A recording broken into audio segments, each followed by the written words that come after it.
Il y a un jeune étudiant qui était à Abidjan.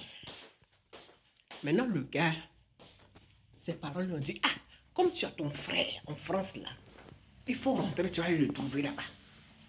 Mais le frère était marié à une Toubabo aussi. Donc quand celui-là est rentré, il allait à l'école tranquillement, il était auprès du frère. Et puis il y a eu un problème à Abidjan. Et le frère là est rentré. Quand il est rentré, arrivé à Abidjan, il est tombé malade. Donc la femme attend, elle attend, son mari ne vient pas. C'est comme ça qu'elle va dire à son beau que, ah, si ton frère ne vient plus, moi je ne peux pas te garder ici. Et c'est comme ça que le frère est sorti de la maison. Il a commencé à dormir chez ses amis, chez ses cousins ou je ne sais pas moi. Et c'est comme ça. Il n'y a pas l'argent pour payer l'école. Donc, il allait travailler. Les magasins où on s'arrête du matin jusqu'au soir, c'est ce boulot-là qu'il allait faire. Et c'est comme ça qu'il va faire la rencontre d'une Toubabou aussi. Mais celle-là, elle a sa maison. Donc, elle était la bienvenue pour lui. Et c'est comme ça qu'il allait habiter avec elle. Et comme c'est un monsieur qui est propre, c'est un monsieur qui aime les choses bien faites. Parce qu'Abidjan, même déjà, même tu le voyais, mais elle était déjà propre. C'est un garçon qui est très propre. Et c'est comme ça qu'il allait arranger la maison de la femme. Il allait meubler, arranger, en tout cas, il a cuisine au salon, au quoi. Il a tout changé dans la maison.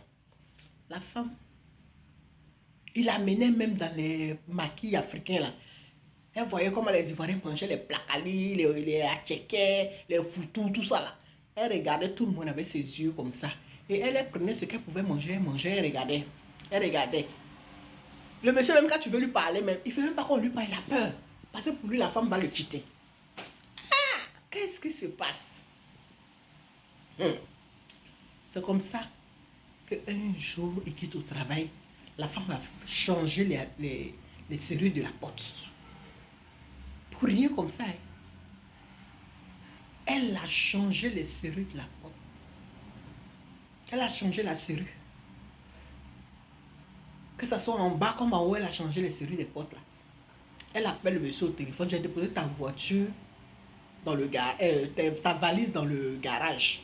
Là-bas, c'est pas fermé pour l'instant. Donc, tu peux récupérer ta valise là-bas puis partir. Ouh, le monsieur est tombé malade. Il va expliquer à qui? Chez lui, là-bas, personne ne monte là-bas. Même devant la femme, il ne peut même pas parler à quelqu'un. Non, mais quand la femme lui a fait ça, là, heureusement qu'il avait son argent.